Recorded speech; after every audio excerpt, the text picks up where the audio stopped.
This week we are reading In the Hills, the Cities.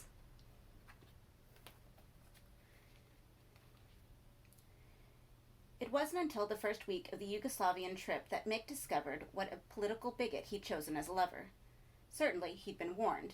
One of the queens at the baths had told him Judd was to the right of Attila the Hun, but the man had been one of Judd's ex-affairs, and Mick had presumed there was more spite than perception in the character assassination. If only he'd listened.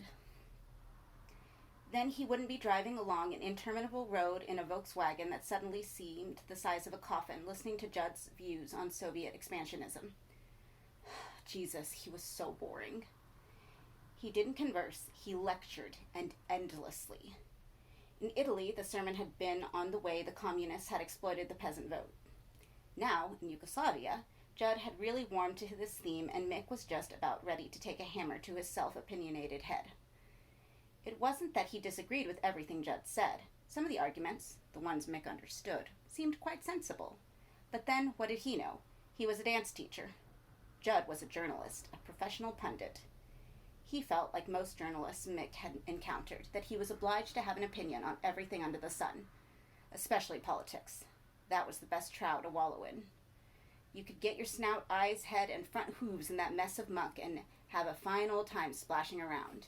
It was an exhaustible subject to devour, a swill with a little of everything in it, because everything, according to Judd, was political. The arts were political. Sex was political. Religion, commerce, gardening, eating, drinking, and farting. All political.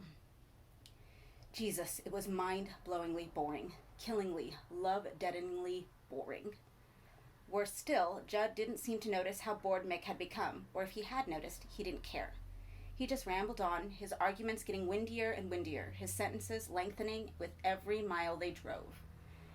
Judd, Mick had decided, was a selfish bastard, and as soon as their honeymoon was over, he'd part with the guy. It was not until their trip, that endless, motiveless caravan through the graveyards of mid-European culture, that Judd realized what a political lightweight he had in Mick. The guy showed precious little interest in the economics or the politics of the countries they passed through. He registered indifference to the full facts behind the Italian situation and yawned, yes, yawned, when he tried and failed to debate the Russian threat to world peace. He had to face the bitter truth. Mick was a queen. There was no other word for him. All right. Perhaps he didn't mince or wear jewelry to excess, but he was a queen nevertheless, happy to wallow in a dream world of early Renaissance frescoes and Yugoslavian icons. The complexities, the contradictions, even the agonies that made those cultures blossom and wither were just tiresome to him. His mind was no deeper than his looks. He was a well-groomed nobody. Some honeymoon. The road south from Belgrade to Novi Pazar was, by Yugoslavian standards, a good one. There were fewer potholes than on many of the roads they traveled, and it was relatively straight. The town of Novi Pazar lay in the valley of the river Raska, south of the city named after the river. It wasn't an area particularly popular with the tourists. Despite the good road, it was still inaccessible and lacked sophisticated amenities. But Mick was determined to see the monastery at Sopocani, to the west of the town, and after some bitter argument, he'd won. The journey had proved uninspiring. On either side of the road, the cultivated fields looked parched and dusty. The summer had been unusually hot, and droughts were affecting many of the villages. Crops had failed, and livestock had been prematurely slaughtered to prevent them dying of malnutrition. There was a defeated look about the new faces they glimpsed on the roadside. Even the children had dour expressions, brows as heavy as the stale heat that hung over the valley. Now, with the cards on the table after a row at Belgrade, they drove in silence most of the time, but the straight road, like most straight roads, invited dispute. When the driving was easy, the mind rooted for something to keep it engaged. What better than a fight? "Why the hell do you want to see this damn monastery?" Judd demanded. It was an unmistakable invitation. "We've come all this way." Mick tried to keep the tone conversational. He wasn't in the mood for an argument. "More fucking virgins, is it?" Keeping his voice as even as he could, Mick picked up the guide and read aloud from it. "There, some of the greatest works of Serbian painting can still be seen and enjoyed, including what many commentators agree to be the enduring masterpiece of the Raska school, the Dormition of the Virgin." Silence. Then Judd. "I'm up to here with churches. It's a masterpiece." "They're all masterpieces according to that bloody book." Mick felt his control slipping. 2.5 hours at most. I told you, I don't want to see another church. The smell of the places makes me sick. Stale incense, old sweat, and lies. It's a short detour, then we can get back on the road and you can give me another lecture on farming subsidies in the sand stack. I'm just trying to get some decent conversation going instead of the endless tripe about Serbian fucking masterpieces. Stop the car. What? Stop the car. Judd pulled the Volkswagen into the side of the road. Mick got out. The road was hot, but there was a slight breeze. He took a deep breath and wandered into the middle of the road. Empty of traffic and of pedestrians in both directions. In every direction, empty. The hills shimmered in the heat off the fields. There were wild poppies growing in the ditches. Mick crossed the road, squatted on his haunches, and picked one. Behind him, he heard the VW's door slam. What did you stop us for? Judd said. His voice was edgy, still hoping for that argument, begging for it. Mick stood up, playing with a poppy. It was close to seeding late in the season. The petals fell from their receptacle as soon as he touched them, little splashes of red fluttering down the gray tarmac. I asked you a question, Judd said. Mick looked around. Judd was standing the far side of the car, his brows knitted a line of burgeoning anger. But handsome, oh yes. A face that made women weep with frustration that he was gay. A heavy black mustache, perfectly trimmed, and eyes you could watch forever, and never see the same light in them twice. Why in God's name, thought Mick, does a man as fine as that have to be such an insensitive little shit? Judd returned the look of contemptuous appraisal, staring at the pouting pretty boy across the road. It made him want to puke, seeing the little act Mick was performing for his benefit. It might have been plausible in a 16-year-old virgin. In a 25-year-old, it lacked credibility. Mick dropped the flower and untucked his t-shirt from his jeans. A tight stomach, then a slim, smooth chest was revealed as he pulled it off. His hair was ruffled when his head reappeared, and his face wore a broad grin. Judd looked at the torso, neat, not too muscular, an appendix scar peering over his faded jeans, a gold chain small but watching the sun, dipped in the hollow of his throat. Without meaning to, he returned Mick's grin, and a kind of peace was made between them. Mick was unbuckling his belt. Want to fuck, said the grin, not faltering. It's no use, came an answer, though not to that question. What is it? We're not compatible. Want to bet? Now he was unzipped and turning away towards the wheat field that bordered the road. Judd watched as Mick cut a swath through the swaying sea, his back the color of grain, so that he was almost camouflaged by it. It was a dangerous game, screwing in the open air. This wasn't San Francisco or even Hampstead Heath. Nervously, Judd glanced along the road, still empty in both directions, and Mick was turning, deep in the field, turning and smiling, waving like a swimmer buoyed up from a golden surf. What the hell? There was nobody to see, nobody to know. Just the hills, liquid in the heat haze, their forested backs bent to the business of the earth, and a lost dog sitting on the edge of the road, waiting for some lost master. Judd followed Mick's path through the wheat, unbuttoning his shirt as he walked. Field mice ran ahead of him, scurrying through the stalks as the giant came their way, his feet like thunder. Judd saw their panic and smiled. He meant no harm in them. But then, how were they to know that? Maybe he'd put out 100 lives, mice, beetles, worms, before he reached the spot where Mick was lying, stark bollock naked, on a bed of trampled grain, still grinning. It was good love they made, good strong love, equal in pleasure for both. There was a precision to their passion, sensing the moment when effortless delight became urgent, when desire became necessity. They locked together, limb around limb, tongue around tongue, in a knot only orgasm could untie, their backs alternately scorched and scratched as they rolled around, exchanging blows and kisses. In the thick of it, creaming together, they heard the fut-fut-fut of a tractor passing by, but they were past caring. They made their way back to the Volkswagen with body threshed wheat in their hair and their ears, in their socks between their toes. Their grins had been replaced with easy smiles. The truth, if not permanent, could last a few hours at least. The car was baking hot, and they had to open all the windows and doors to let the breeze cool in before they started toward Novi Pazar.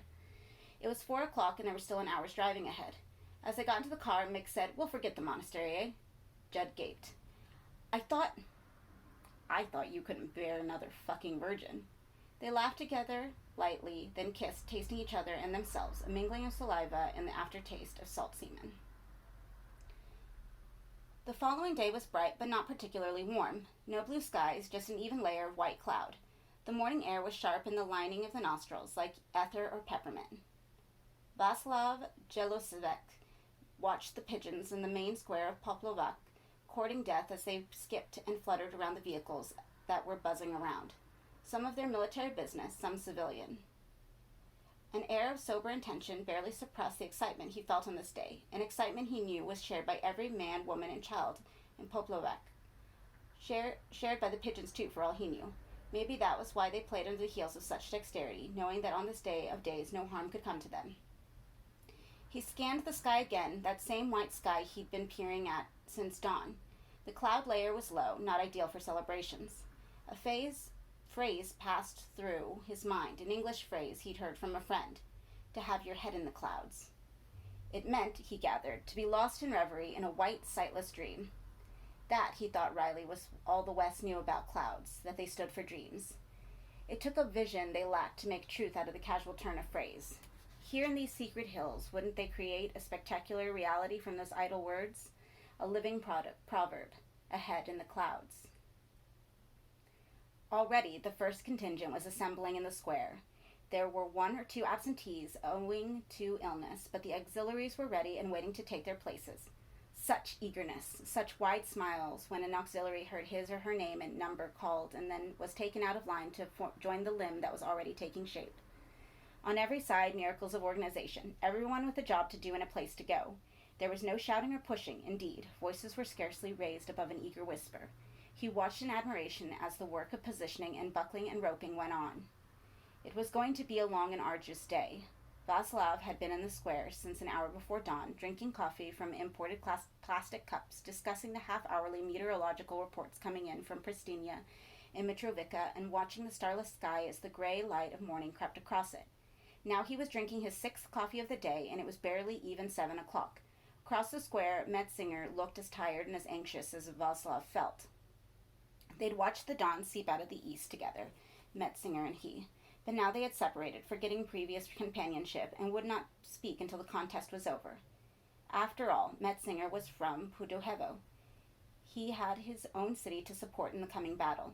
Tomorrow they'd exchange tales of their adventures, but for today they must behave as if they didn't know each other, not even exchange a smile. For today they had to be utterly partisan, caring only for the victory of their own city over the opposition. Now, the first leg of Popolac was erected to the mutual satisfaction of Metzinger and Václav. All the safety checks had been meticulously made, and the leg left the square, its shadow falling hugely across the face of the town hall. Václav sipped his sweet, sweet coffee and allowed himself a little grunt of satisfaction. Such days, such days. Days filled with glory, with snapping flags and high stomach-turning sights, enough to last a man a lifetime. It was a golden foretaste of heaven. Let America have its simple pleasures, its cartoon mice, its candy-coated castles, its cults, and its technologies. He wanted none of it. The greatest wonder of the world was here, hidden in the hills. Ah, such days. In the main square of Pudohevo, the scene was no less animated and no less inspiring. Perhaps there was a muted sense of sadness underlying this year's celebration, but that was understandable. Nita Obranovic, Pudohevo's loved and respected organizer, was no longer living. The precious winter had claimed her at the age of 94, leaving the city bereft of her fierce opinions and her fiercer proportions. For 60 years, Nita had worked with the citizens of Pudohevo, always planning for the next contest and improving on the designs, her energies spent on making the next creation more ambitious and more lifelike than the last. Now she was dead and sorely missed. And there was no disorganization in the streets without her. The people were far too disciplined for that. But they were already falling behind schedule, and it was almost 7:25. Nita's daughter had taken over in her mother's stead, but she lacked Nita's power to galvanize the people into action. She was, in a word, too gentle for the job in hand. It required a leader who was part prophet and part ringmaster to coax and bully and inspire the citizens into their places. Maybe after 2 or 3 decades, and with a few more contests under her belt, Nita Obranovic's daughter would make the grade. Before today, Pudohevo was behindhand. Safety checks were being overlooked, nervous looks replaced the confidence of earlier years. Nevertheless, at 6 minutes before 8, the first limb of Pudohevo made its way out of the city to the assembly point to wait for its fellow. By that time, the flanks were already lashed together in Popolac, and armed contingents were awaiting orders in the Times Square. Mick woke promptly at 7, though there was no alarm clock in their simply furnished room at the Hotel Beograd. He lay in his bed and listened to Judd's regular breathing from the twin bed across the room. A dull morning light whimpered through the thin curtains, not encouraging an early departure. After a few minutes staring at the cracked paintwork on the ceiling and a little while longer at the crudely carved crucifix on the opposite wall, Mick got up and went to the window. It was a dull day, as he had guessed. The sky was overcast, and the roofs of Novi Pazar were gray and featureless in the flat morning light. But beyond the roofs, to the east, he could see the hills. There was sun there. He could see shafts of light catching the blue-green of the forest, inviting a visit to their slopes. Today, maybe they would go south to Kozovoska Mitrovica. There was a market there, wasn't there, and a museum? And they could drive down the valley of the Ibar, following the road beside the river, where the hills rose wild and shining on either side. The hills, yes. Today, he decided they would see the hills. It was 8:15. By 9, the main bodies of Populac and Puduhievo were substantially assembled. In their allotted districts, the limbs of both cities were ready and waiting to join their expectant torsos. Václav Jelosvek capped his gloved hands over his eyes and surveyed the sky. The cloud base had risen in the last hour, no doubt of it, and there were breaks in the clouds to the west, even on occasion, a few glimpses of the sun. It wouldn't be a perfect day for the contest, perhaps, but certainly adequate. Mick and Judd breakfasted late on Hemendeks, roughly translated as ham and eggs, and several cups of good black coffee. It was brightening up, even in Novi Pazar, and their ambitions were set high. Kozoviska Mitrovica by lunchtime, and maybe a visit to the hill castle of Zvekan in the afternoon. About 9:30, they motored out of Novi Pazar and took the Sporbak road south to the Ibar Valley. Not the good road, but the bumps and potholes couldn't spoil the new day. The road was empty except for the occasional pedestrian, and in place of the maize and cornfields they'd passed on the previous day, the road was flanked by undulating hills whose sides were thickly and darkly forested. Apart from a few birds, they saw no wildlife. Even their infrequent traveling companions petered out altogether after a few miles, and the occasional farmhouse they drove by appeared locked and shuttered up. Black pigs ran unattended in the yard with no child to feed them. Washing snapped and billowed on a sagging line with no washerwoman in sight. At first, this solitary journey through the hills was refreshing on its lack of human contact, but as the morning drew on, an uneasiness grew on them. Shouldn't we have seen a signpost to Mitrovica, Mick? He peered at the map. Maybe. We've taken the wrong road. If had been a sign, I'd have seen it. I think we should try and get off this road, bear south a bit more, meet the valley closer to Mitrovica than we planned. How do we get off this bloody road? There've been a couple of turnings, dirt tracks. Well, it's either that or going on the way we are. Judd pursed his lips. Cigarette, he asked. Finished them miles back. In front of them, the hills formed an impenetrable line. There was no sign of life ahead, no frail wisp of chimney smoke, no sound of voice or vehicle. All right, said Judd. We take the next turning. Anything's better than this. They drove on. The road was deteriorating rapidly, the potholes becoming craters, the hummocks feeling like bodies beneath the wheels. Then, there! A turning, a palpable turning. Not a major road, certainly. In fact, barely the dirt track Judd had described the other roads as being, but it was an escape from the endless perspective of the road they were trapped on. This is becoming a bloody safari, said Judd, as the VW began to bump and grind its way along the doleful little track. Where's your sense of adventure? I forgot to pack it. They were beginning to climb now as the track wound its way up into the hills. The forest closed over them, blotting out the sky, so a shifting patchwork of light and shadow scooted over the bonnet as they drove. There was a bird song suddenly, vacuous and optimistic, and a smell of new pine and undug earth. A fox crossed the track up ahead and watched a long moment as the car grumbled up towards it. Then, with the leisurely stride of a fearless prince, it sauntered away into the trees. Wherever they were going, Mick thought, this was better than the road they'd left.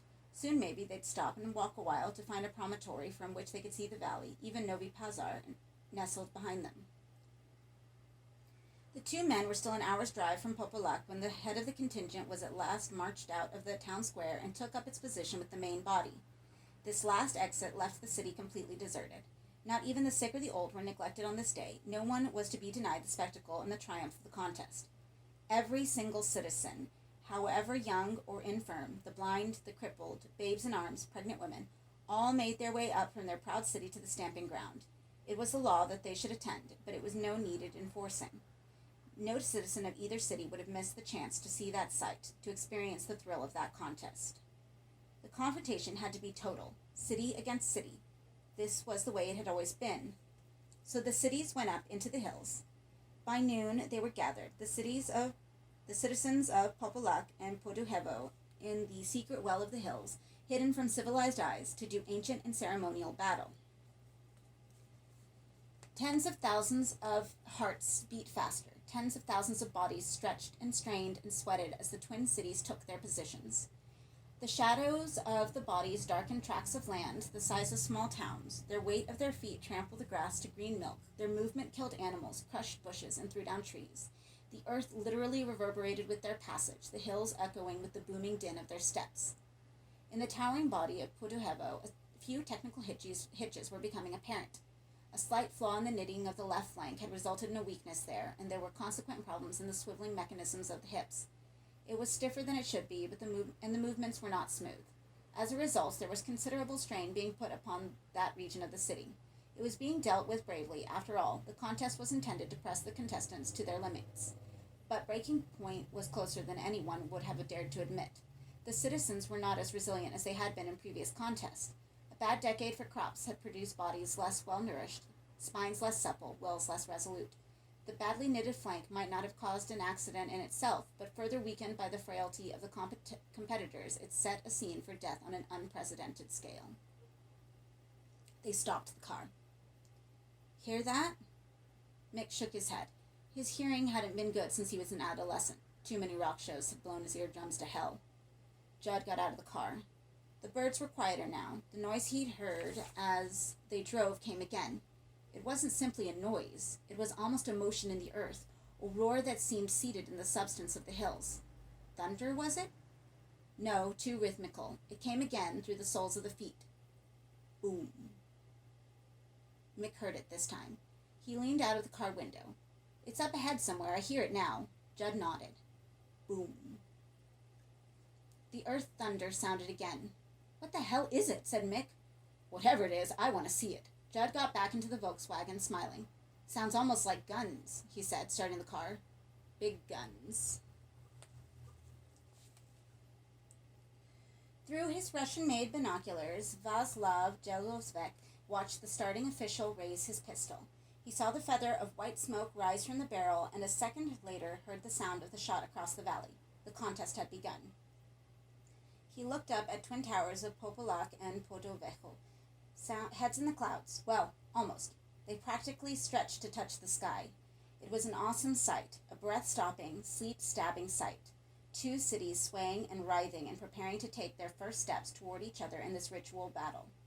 Of the two, Podojevo seemed the less stable. There was a slight hesitation as the city raised its left leg to begin its march. Nothing serious, just a little difficulty in coordinating hip and thigh muscles. A couple of steps and the city would find its rhythm. A couple more and its inhabitants would be moving as one creature, one perfect giant, set to match its grace and power against its mirror image. The gunshot had sent flurries of birds from the trees that banked the hidden valley.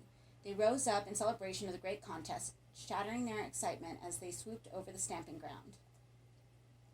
"Did you hear a shot?" asked Judd. Mick nodded. "Military exercises?" Judd's smile had broadened. He could see the headlines already. Exclusive reports of secret maneuvers in the depths of Yugoslavian countryside. Russian tanks, perhaps. Tactical exercises being held out in the West Prying site. With luck, he would be the carrier of this news. Boom. Boom. There were birds in the air. The thunder was louder now. It did sound like guns. "It's over the next ridge," said Judd. "I don't think we should go any further." "I have to see." "I don't. We're not supposed to be here." "I don't see any signs." "They'll cart us away, deport us. I don't know. I just think..." Boom. "I've got to see." The words were scarcely out of his mouth when the screaming started. Podujevo was screaming, a death cry. Someone buried in the weak flank had died of the strain and had begun a chain of decay in the system. One man loosed his neighbor, and that neighbor loosed his, spreading a cancer of chaos through the body of the city. The coherence of the towering structure deteriorated with terrifying rapidity as the failure of one part of the anatomy put unendurable pressure on the other. The masterpiece of the good citizens of Podujevo had constructed of their own flesh and blood tottered, and then a dynamited skyscraper. It began to fall. The broken flank spewed citizens like a slashed artery spitting blood. Then, with a grateful sloth that made the agonies of the citizens all the more horrible, it bowed towards the earth, all its limbs dissembling as it fell. The huge head that had brushed the clouds so recently was flung back on its thick neck. 10,000 mouths spoke a single scream, for its vast mouth a wordless, infinitely pitiable appeal to the sky. A howl of loss, a howl of anticipation, a howl of puzzlement. How that scream demanded, could the day of days end like this, in a welter of falling bodies? Did you hear that? It was unmistakably human, though almost deafeningly loud. Judd's stomach convulsed. He looked across at Mick, who was white as a sheet. Judd stopped the car. "No," said Mick. "Listen, for Christ's sake." The din of dying moans, appeals, and imprecations flooded the air. It was very close. "We've got to go on now," Mick implored. Judd shook his head. He was prepared for some military spectacle, all the Russian army massed over the next hill, but that noise in his ears was the noise of human flesh, too human for words. It reminded him of his childhood imaginings of hell, the endless, unspeakable torments his mother had threatened him with if he failed to embrace Christ. It was a terror he'd forgotten for 20 years. But suddenly here it was again, fresh-faced. Maybe the pit itself gaped just over the next horizon, with his mother standing at its lip, inviting him to taste its punishments. "If you won't drive, I will." Mick got out of the car and crossed in front of it, glancing up the track as he did so. There was a moment's hesitation, no more than a moment's, when his eyes flickered with disbelief, before he turned towards the windscreen, his face even paler than it had been previously, and said, "Jesus Christ," in a voice that was thick with suppressed nausea. His lover was sitting behind the wheel, his head in his hands, trying to blot out memories. Judd looked up slowly. Mick was staring at him like a wild man, his face shining with a sudden icy sweat. Judd looked past him. A few meters ahead of the track had mysteriously darkened as a tide edged towards the car, a thick, deep tide of blood. Judd's reason twisted and turned to make any other sense of the sight than that inevitable conclusion, but there was no saner explanation. It was blood in unendurable abundance, blood without end. And now in the breeze there was the flavor of freshly opened carcasses, the smell out of the depths of the human body, part sweet, part savory. Mick stumbled back on the passenger's side of the VW and fumbled weakly at the handle. The door opened suddenly and he lurched inside, his eyes glazed. "Back up," he said. Judd reached for the ignition. The tide of blood was already sloshing against the front wheels. Ahead, the world had been painted red. "Drive, for fuck's sake, drive!" Judd was making no attempt to start the car. "We must look," he said, without conviction. "We have to." "We don't have to do anything," said Mick, "but get the hell out of here. It's not our business. Plane crash. There's no smoke. Those are human voices." Mick's instinct was to leave well alone. He could read about the tragedy in a newspaper when he could see the pictures tomorrow, when they were gray and grainy. Today was too fresh, too unpredictable. Anything could be at the end of that track, bleeding. "We must." Judd started the car, while beside him Mick began to moan quietly. The VW began to edge forward, nosing through the river of blood, its wheels spinning in the queasy, foaming tide. "No," said Mick very quietly. "Please, no." "We must," was Judd's reply. "We must. We must." Only a few yards away, the surviving city of Popolac was recovering from its first convulsions. It stared with 1,000 eyes at the ruins of its ritual enemy, now spread in a tangle of rope and bodies over the impacted ground, shattered forever. Popolac staggered back from the sight, its vast legs flattening the forest that bounded and stamping ground, its arms flailing the air. But it kept its balance, even as a common insanity, woken by the horror at its feet, surged through its sinews and curdled its brain. The order went out, the body thrashed and twisted and turned from the grisly carpet of Podojevo and fled into the hills. As it headed into oblivion, its towering form passed between the car and the sun, throwing its cold shadow over the bloody road. Mick saw nothing through his tears, and Judd, his eyes narrowed against the sight he feared seeing around the next bend, only dimly registered that something had blotted the light for a minute, a cloud perhaps, a flock of birds. Had he looked up at that moment, just stolen a glance out towards the northeast, he would have seen Popolac's head, the vast swarming head of a maddened city, disappearing below his line of vision as it marched into the hills. He would have known that its territory was beyond his comprehension, and there was no healing to be done in this corner of hell. But he didn't see the city, and he and Mick's last turning point had passed. From now on, like Popolek and his dead twin, they were lost to sanity and to all hope of life. They rounded the bend, and the ruins of Puduhevo came into sight. Their domesticated imaginations had never conceived of a sight so unspeakably brutal. Perhaps in the battlefields of Europe as many corpses had been heaped together, but had so many of them been women and children locked together with corpses of men? There had been piles of dead as high, but ever as so many so recently abundant with life?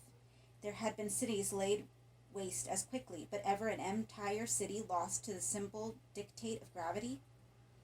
It was a sight beyond sickness. In the face of it, the mind slowed to a snail's pace. The forces of reason picked over the evidence with meticulous hands, searching for a flaw in it, a place where it could say, "This is not happening.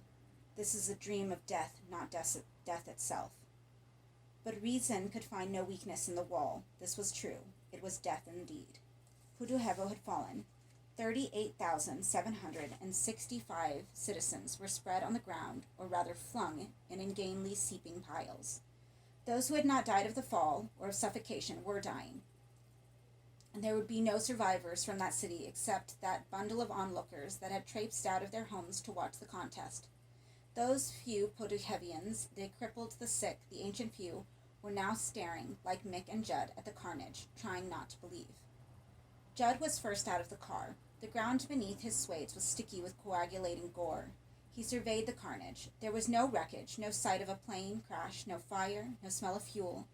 Just tens of thousands of fresh bodies, all either naked or dressed in an identical gray serge, men, women, and children alike. Some of them, he could see, wore leather harnesses, tightly buckled from around their upper chest, and snaking out from these contraptions were lengths of rope, miles and miles of it. The closer he looked, the more he saw of the extraordinary system of knots and lashings that still held the bodies together.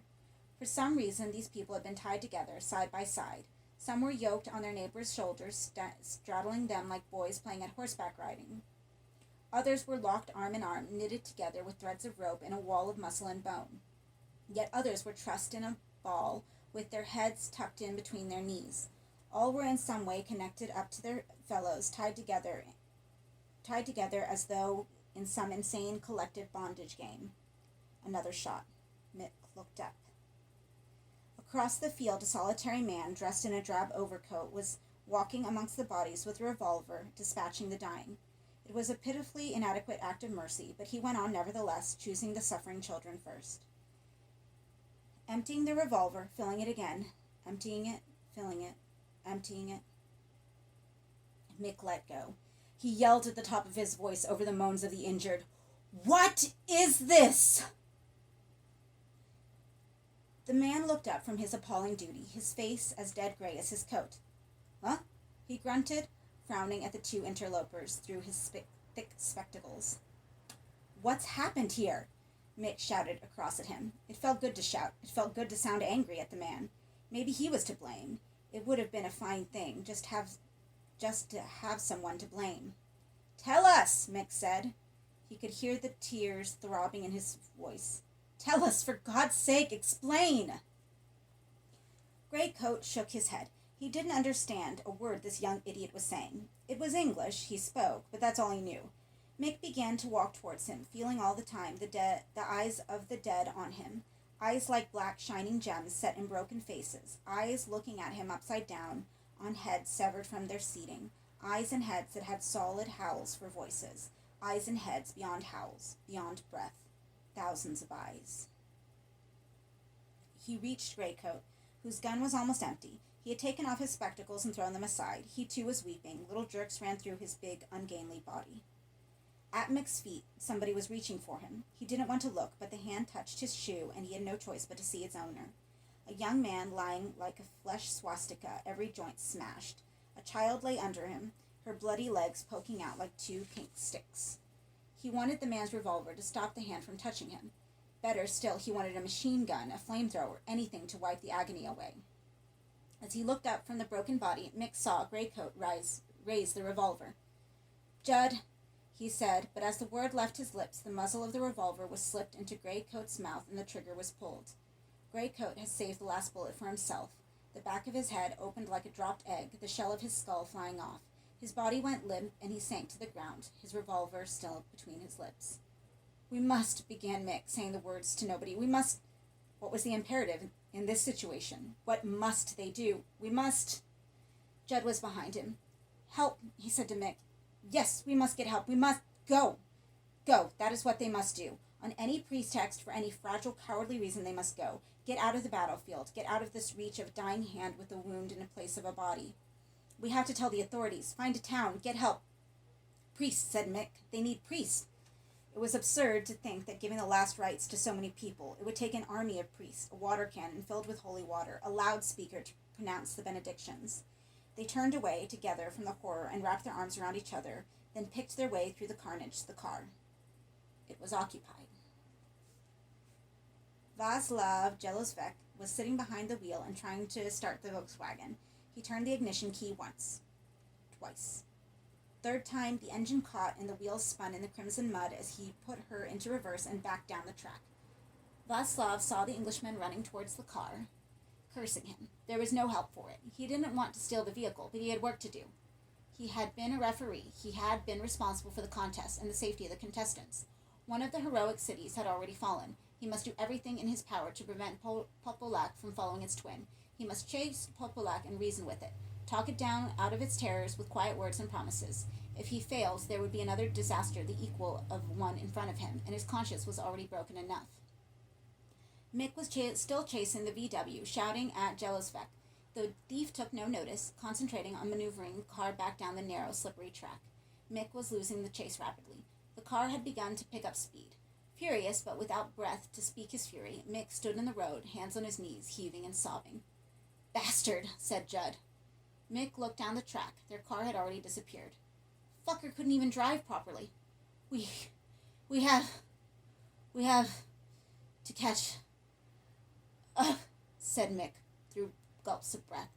"How? On foot?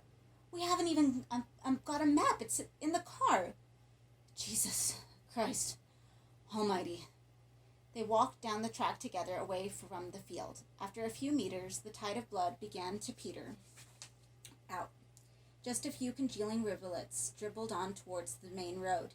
Mick and Judd followed the bloody tire marks to the junction.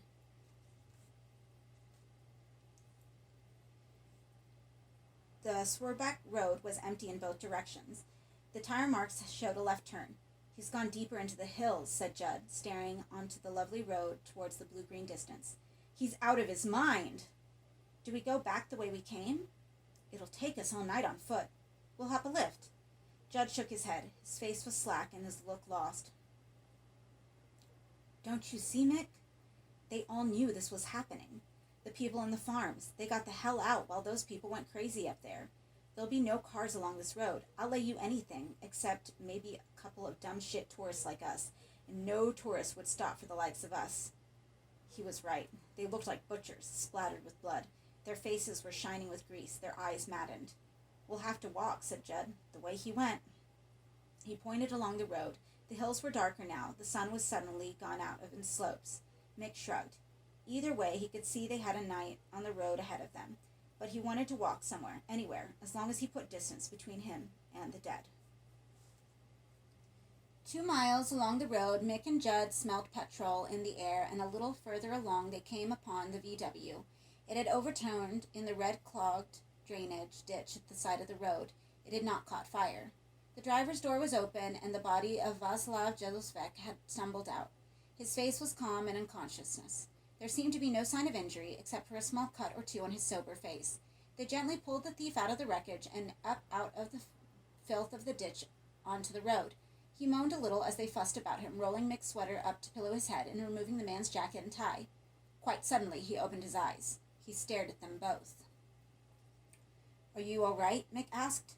The man said nothing for a moment. He seemed not to understand. Then, "English?" he said. His accent was thick, but the question was quite clear. "Yes." "I heard your voices. English." He frowned and winced. "Are you in pain?" said Judd. The man seemed to find this amusing. Am I in pain? He repeated, his face screwed up in a mixture of agony and delight. I shall die, he said, through gritted teeth. No, said Mick. You're all right. The man shook his head, his authority absolute. I shall die, he said again, the voice full of determination.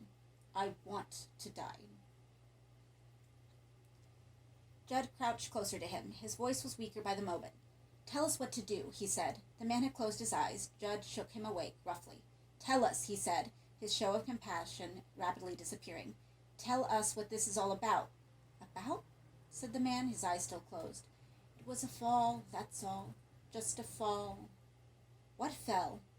The city. Puduhevo, my city. What did it fall from? Itself, of course.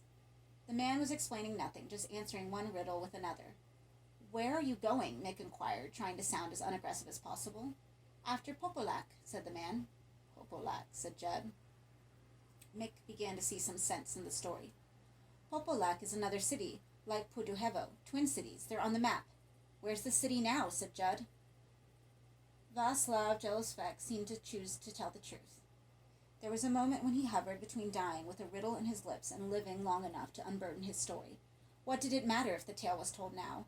There could never be another contest. All that was over. They came to fight, he said, his voice now very soft. Popolak and Puduhevo, they come every 10 years. Fight, said Judd. You mean all those people were slaughtered? Václav shook his head. No, they fell, I told you. Well, how do they fight? Mick said. Go into the hills, was the only reply. Václav opened his eyes a little. The faces that loomed over him were exhausted and sick. They had suffered these innocents. They had deserved some explanation. As giants, he said. They fought as giants. They made a body out of their bodies. Do you understand? The frame, the muscle, the bone, the eyes, nose, teeth, all made of men and women. He's delirious, said Judd. You go into the hills, the man repeated. See for yourselves how true it is. Even supposing, Mick began. Václav interrupted him, eager to be finished. They were good at the game of giants. It took many centuries of practice, every 10 years making the figure larger and larger, one always ambitious to be larger than the other, ropes to tie them all together flawlessly, sinews, ligaments. There was food in its belly. There were pipes from the loins to take away the waste. The best sighted sat in the eye sockets, the best voiced in the mouth and throat. You wouldn't believe the engineering of it. I don't, said Judd, and stood up. It is the body of the state, said Václav, so softly his voice was barely a whisper. It is the shape of our lives. There was silence. Small clouds passed over the road, soundlessly shedding their mass to the air. It was a miracle, he said. It was as if he realized the true enormity of the fact for the first time. It was a miracle. It was enough. Yes, it was quite enough. His mouth closed, the words he said, and he died. Mick felt this death more acutely than the thousands that had fled from, or rather his death was the key to unlock the anguish he felt for them all. Whether the man had chosen to tell a fantastic lie as he died, or whether this story was in some way true, Mick felt useless in the face of it. His imagination was too narrow to encompass the idea. His brain ached with the thought of it, and his compassion cracked under the weight of misery he felt. They stood on the road while the clouds scudded by, their vague gray shadows passing over them towards the enigmatic hills. It was twilight. Popolak could stride no further. It felt exhaustion in every muscle. Here and there in its huge anatomy, deaths had occurred, but there was no grieving in the city for its deceased selves. If the dead were in the interior, the corpses were allowed to hang from their harnesses. If they formed the skin of the city, then they were untucked from their positions and released, to plunge into the forest below. The giant was not capable of pity. It had no ambition, but to continue until it ceased. As the sun slunk out of sight, Popolak rested, sitting on a small hillock, nursing its huge head in its huge hands. The stars were coming out with their familiar caution. Night was approaching, mercifully bandaging up the wounds of the day, blinding eyes that had seen too much. Popolak rose to its feet again and began to move, step by booming step. It would not be long, surely, before fatigue overcame it, before it could lie down in the tomb of some lost valley and die. But for a space yet it must walk on, each step more agonizingly slow than the last, while the night bloomed black around its head. Mick wanted to bury the car thief somewhere on the edge of the forest. Judd, however, pointed out that burying a body might seem, in tomorrow's saner light, a little suspicious. And besides, wasn't it absurd to concern themselves with one corpse when there were literally thousands of them lying a few miles from where they stood? The body was left to lie, therefore, and the car to sink deeper into the ditch. They began to walk again. It was cold and colder by the moment, and they were hungry. But the few houses they passed were all deserted, locked, shuttered, every one. "What did he mean?" said Mick, as they stood looking out at another locked door. "He was talking metaphor." "All that stuff about giants?" "It was some Trotskyist tripe," Judd insisted. "I don't think so." "I know so. It was his deathbed speech. He'd probably been preparing for years." "I don't think so," Mick said again, and began walking towards the road. "Oh, how's that?" Judd was at his back. "He wasn't towing some party line. Are you saying you think there's some giant around here someplace? For God's sake!" Mick returned to Judd. His face was difficult to see in the twilight, but his voice was sober in belief. "Yes, I think he was telling the truth." "That's absurd. That's ridiculous. No." Judd hated Mick that moment. Hated his naivete, his passion to believe any half-witted story if it had a whiff of romance about it. And this was the worst, the most preposterous. "No," he said again. "No, no, no." The sky was porcelain smooth and the outline of the hills black as pitch. "I'm fucking freezing," said Mick out of the ink. "Are you staying here or walking with me?" Judd shouted. "We're not going to find anything this way." "Well, it's a long way back." "We're just going deeper into the hills." "Do what you like. I'm walking." His footsteps receded. The dark encased him. After a minute, Judd followed. The night was cloudless and bitter. They walked on, their collars up against the hill, their feet swollen in their shoes. Above them, the whole sky had become a parade of stars, a triumph of spilled light from which the eye could make as many patterns as it had patience for. After a while, they slung their tired arms around each other for comfort and warmth. About 11 o'clock, they saw the glow of a window in the distance. The woman at the door of the stone cottage didn't smile, but she understood their condition and let them in. There seemed to be no purpose in trying to explain to either the woman or her crippled husband what they had seen. The cottage had no telephone, and there was no sign of a vehicle, so even had they found some way to express themselves, nothing could be done. With mimes and face pullings, they explained that they were hungry and exhausted. They tried further to explain that they were lost, cursing themselves for leaving their phrase book in the VW. She didn't seem to understand very much of what they said, but sat them down beside a blazing fire and put a pan of food on the stove to heat. They ate thick, unsalted pea soup and eggs, and occasionally smiled their thanks to the woman. Her husband sat beside the fire, making no attempt to talk or even look at the visitors. The food was good. It buoyed their spirits. They would sleep until morning and then begin the long trek back. By dawn, the bodies in the field would be being quantified, identified, parceled up, and dispatched to their families. The air would be full of reassuring noises, canceling out the moans that still rang in their ears. There would be helicopters, lorry loads of men organizing the clearing up operations, all the rites and paraphernalia of a civilized disaster. And in a while it would be palatable. It would become part of their history, a tragedy of course, but one they could explain, classify, and learn to live with. All would be yes. All would be well. Yes, all would be well. Come morning. The sleep of sheer fatigue came on them suddenly. They lay where they had fallen, still sitting at the table, their heads in their crossed arms. A litter of empty bowls and bread crusts surrounded them. They knew nothing, dreamt nothing, felt nothing.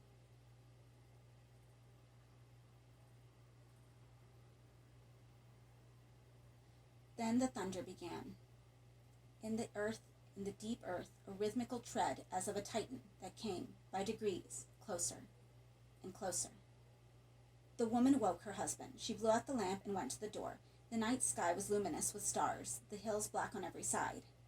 The thunder still sounded, a full half-minute between every boom, but louder now, and louder with every new step. And they stood at the door together, husband and wife, and listened to the night hills echo back and forth with the sound. There was no lightning to accompany the thunder, just the boom, boom, boom. It made the ground shake. It threw dust down from the door lintel and rattled the window latches. Boom.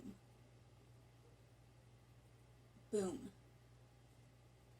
They didn't know what approached, but whatever shape it took and whatever it intended, there seemed no sense in running from it. Where they stood, in the pitiful shelter of their cottage, was as safe as any nook of the forest. How could they choose out of 100,000 trees which would be standing when the thunder had passed?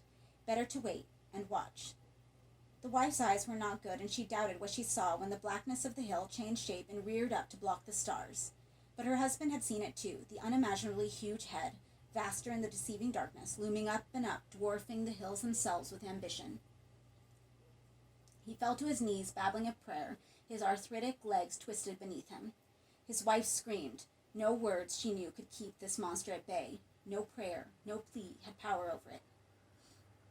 In the cottage, Mick woke, and his outstretched arm twitching with a sudden cramp, wiped the plate and the lamp off the table. They smashed. Judd woke. The screaming outside had stopped. The woman had disappeared from the doorway into the forest. Any tree at all, was better than this sight. Her husband still let a string of prayers dribble from his slack mouth as the great giant leg of the giant rose to take another step. Boom. The cottage shook. Plates danced and smashed off the dresser. A clay pipe rolled from the mantelpiece and shattered in the ashes of the hearth. The lovers knew the noise that sounded in their substance, that earth thunder. Mick reached for Judd and took him by the shoulder. You see, he said, his teeth blue-gray in the darkness of the cottage. See? See? There was a kind of hysteria bubbling behind his words. He ran to the door, stumbling over a chair in the dark. Cursing and bruised, he staggered out into the night. Boom. The thunder was deafening. This time it broke all the windows in the cottage. In the bedroom, one of the roof joists cracked and flung debris downstairs. Judd joined his lover at the door. The old man was now face down on the ground, his sick and swollen fingers curled, his begging lips pressed to the damp soil. Mick was looking out towards the sky. Judd followed his gaze. There was a place that showed no stars. It was a darkness in the shape of a man, a vast, broad human frame, a colossus that soared up to meet heaven. It was not quite a perfect giant. Its outline was not tidy. It seethed and swarmed. He seemed broader, too, this giant, than any real man. His legs were abnormally thick and stumpy, and his arms were not long. The hands, as they clenched and unclenched, seemed oddly jointed and over-delicate for its torso. Then it raised one huge, flat foot and placed it on the earth, taking its stride toward them. Boom. The step brought the roof collapsing in on the cottage. Everything that the cart thief had said was true. Popelak was a city and a giant, and it had gone into the hills. Now their eyes were becoming accustomed to the night's light. They could see in ever more horrible detail the way this monster was constructed. It was a masterpiece of human engineering, a man made entirely of men, or rather, a sexless giant made of men and women and children. All the citizens of Popelak writhed and strained in the body of this flesh-knitted giant, their muscles stretched to breaking point, their bones close to snapping.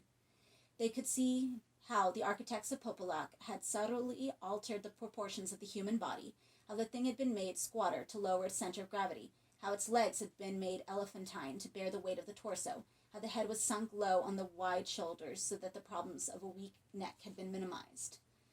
Despite these malformations, it was so horribly lifelike. The bodies that were bound together to make its surface were naked but for their harnesses, so that its surface glistened in the starlight like one vast human torso. Even the muscles were well copied, though simplified. They could see the way the roped bodies pushed and pulled against each other in solid cords of flesh and bone. They could see the intertwined people had make up the body, the backs like turtles packed together to offer the sweep of the pectorals, the lashed and knotted acrobats of the joints of the arms, and the legs alike rolling and unwinding to articulate the city. But surely the most amazing sight of all was in the face. Cheeks of bodies, cavernous eye sockets to which heads stared, 5 bound together for each eyeball, a broad, flat nose, and a mouth that opened and closed as the muscles of the jaw bunched and hollowed rhythmically. And from that mouth, lined with teeth of bald children, the voice of the giant, now only a weak copy of its former powers, spoke a single note of idiotic music. Popelak walked, and Popelak sang. Was there ever a sight in Europe the equal of it? They watched, Mick and Judd, as it took another step towards them. The old man had wet his pants. Blubbering and begging, he dragged himself away from the ruined cottages into the surrounding trees, dragging his dead legs after him. The Englishmen remained where they stood, watching the spectacle as it approached. Neither dread nor horror touched them now, just an awe that rooted them to the spot. They knew this was a sight they could never hope to see again. This was the apex. After this, there was only common experience.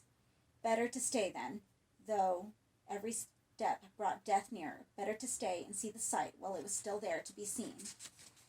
And if it killed them, this monster, then at least they would have glimpsed a miracle, known this terrible majesty for a brief moment. It seemed a fair exchange. Popelac was within 2 steps of the cottage. They could see the complexities of its structure quite clearly. The faces of the citizens were becoming detailed, white, sweat, wet, and content with their weariness. Some hung dead from their harnesses, others swinging back and forth like the hanged. Others, children particularly, had ceased to obey their training and had relaxed their positions so that the form of the body was degenerating, beginning to seethe with the boils of rebellious cells. Yet still it walked, each step an incalculable effort of coordination and strength. Boom. The step that trod the cottage came sooner than they thought. Mick saw the leg raised, saw the faces of the people in the shin and ankle and foot.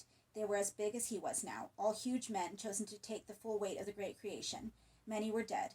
The bottom of the foot, he could see, was a jigsaw of crushed and bloody bodies pressed to death under the weight of their fellow citizens. The foot descended in a roar.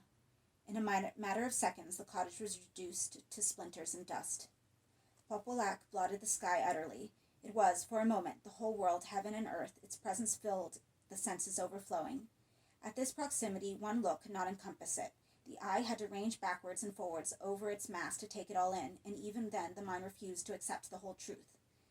A whirling fragment of stone, flung off from the cottage as it collapsed, struck Judd full in the face. In his head he heard the killing stroke, like a ball hitting a wall. A play-yard death. No pain, no remorse. Out like a light, a tiny, insignificant light. His death cry lost in the pandemonium, his body hidden in the smoke and darkness. Mick neither saw nor heard Judd die. He was too busy staring at the foot as it settled for a moment in the ruins of the cottage, while the other leg mustered the will to move. Mick took his chance. Howling like a banshee, he ran towards the leg, longing to embrace the monster. He stumbled in the wreckage and stood again, bloodied, to reach for the foot before it was lifted, and he was left behind. There was a clamor of agonized breath as the message came to the foot that it must move. Mick saw the muscles of the shin bunch and marry as the leg began to lift. He made one last lunge in the limb as it began to leave the ground, snatching a harness or rope or human hair or flesh itself, anything to catch this passing miracle and be a part of it. Better to go with it wherever it was going, serve in its purpose, whatever that might be. Better to die with it than live without it. He caught the foot and found a safe purchase on its ankle. Screaming his sheer ecstasy at his success, he felt the great leg raised, and he glanced down through the swirling dust to the spot where he had stood, already receding as the limb climbed. The earth was gone from beneath him. He was a hitchhiker with a god. The mere life he had left was nothing to him now, or ever. He would live with this thing. Yes, he would live with it, seeing it and eating it with his eyes until he died of sheer gluttony. He screamed and howled and swung up on the ropes, drinking up its triumph. Below, far below, he glimpsed Judd's body curled up and pale in the dark ground, irretrievable. Love and life and sanity were gone. Gone like the memory of his name, or his sex, or his ambition. It all meant nothing. Nothing at all. Boom. Boom. Popelac walked, the noise of its steps receding on the east. Popelac walked, the hum of the voice lost in the night. After a day, birds came, foxes came, flies, butterflies, wasps came. Judd moved. Judd shifted. Judd gave birth. In his belly, maggots warmed themselves in a vixen's den. The good flesh of his thigh was fought over. After that, it was quick. The bones yellowing, the bones crumbling. Soon, an empty space, which he had once filled with breath and onions. Darkness, light. Darkness, light. He interrupted neither with his name.